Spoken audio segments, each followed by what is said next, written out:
Carol.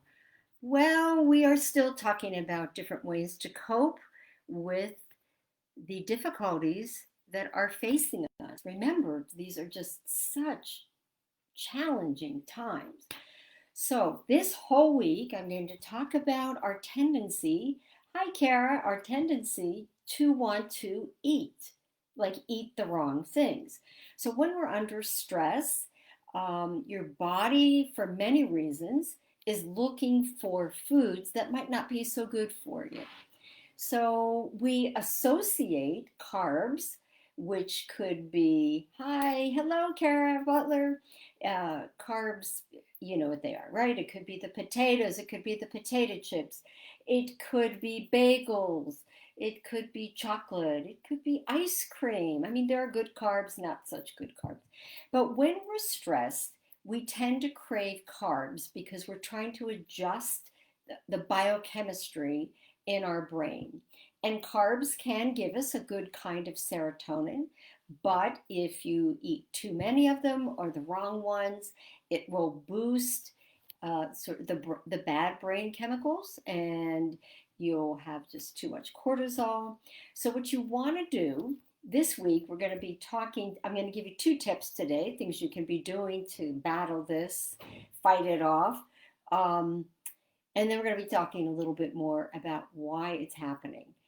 But the one thing I will say is that it's happening because there's so much stress in the world, and we're using food as a way to comfort ourselves. I mean, who here listening to this has not had a parent or a babysitter or a teacher or a sibling say, "Oh, stop crying. Look, I've got this popsicle for you.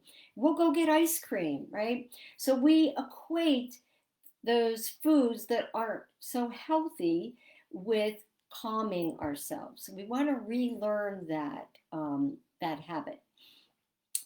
And it's not impossible, but it does take becoming aware of it. So, one of the things I'm talking about today, in terms of a quick strategy, um, is to drink as much green tea as you can. Now, green tea is good for us because it has the right chemistry in it that will boost your metabolism. So I'll read you one study that said if you take green tea 3 times a day, your metabolic rate could increase by about 4%, which may not seem as if it's enough, but 4% over a year could add up to about 6 pounds. So, because it has catechins in it, it just naturally gets your body a bit, the metabolism revved up. It doesn't make your whole nervous system revved up, but your metabolism. And it's easy to get, right? It's in any tea, or you could take it as a capsule. It's in supplements. But look out for green tea. So that was my tip number one today. Tip number two is drink as much water as you can. Now, the more I'm not like, no one's paying me to put this advertised bottle here or can, but it's easy because it already has a flavor in it. It's a tangerine flavor. So what as much water as you can drink, again, you will raise your metabolism.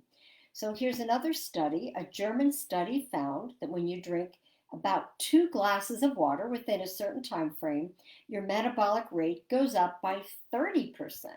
So, if you drink, they say about half, ounce wise, half of what your weight is. So if you weigh 100 pounds, then 50 ounces is what you would be drinking. Now, what most of my coaching clients say to me is like, I get sick of water. I'm kind of tired of it. So it's nice that there are some that have a sort of a nice flavor to it. But the better thing is to make your own, right? Cheaper, easier, more effective, and it will taste good. And you can just, have it. But I also add my own flavoring. So what I do is I'll add, like in this case, lemon, right? Um, because it's pure and it's safe for me, yes. Karen says, my friend, oops, adds a drop of Slim and Sassy straight to the can. So lemon's good, lime's good, grapefruit's good, white grapefruit's good, and the one that Kara's mentioning is like a super bonus good, right? So Slim and Sassy is a mixture of oils. This is made by the doTERRA company, and the oils that are in it are, I'm probably not going to say them all correctly, but definitely grapefruit, peppermint, cinnamon. So it gives you that boost. It's cleansing and it gives you that boost. So what I'd like you to do is think about, yes, all the citruses are really good. I love lime in my water, but besides the fact that it makes it taste good, it really is very refreshing and it puts me in a good mood. It's detoxifying. So don't minimize in your mind the power of this. I also have the unfortunate tendency to get kidney stones.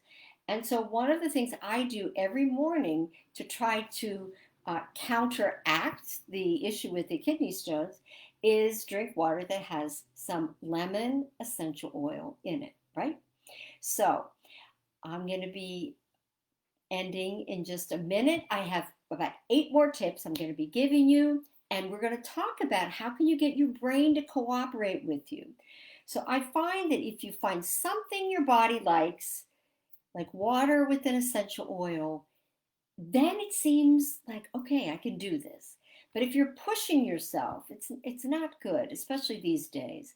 So we're going to make it enjoyable. Try the green tea, definitely the water with essential oils in it, and use oils that are pure and a CPTG oil. And if you have any questions about any of the doTERRA products or about the essential oils, I'm happy to answer them because I've been doing this a long time and helping other people to get healthy in a natural way. So have a great day. Take care. It is sunny here, and so I'm going to get outside and be with my dogs in just a bit. See you now. Bye.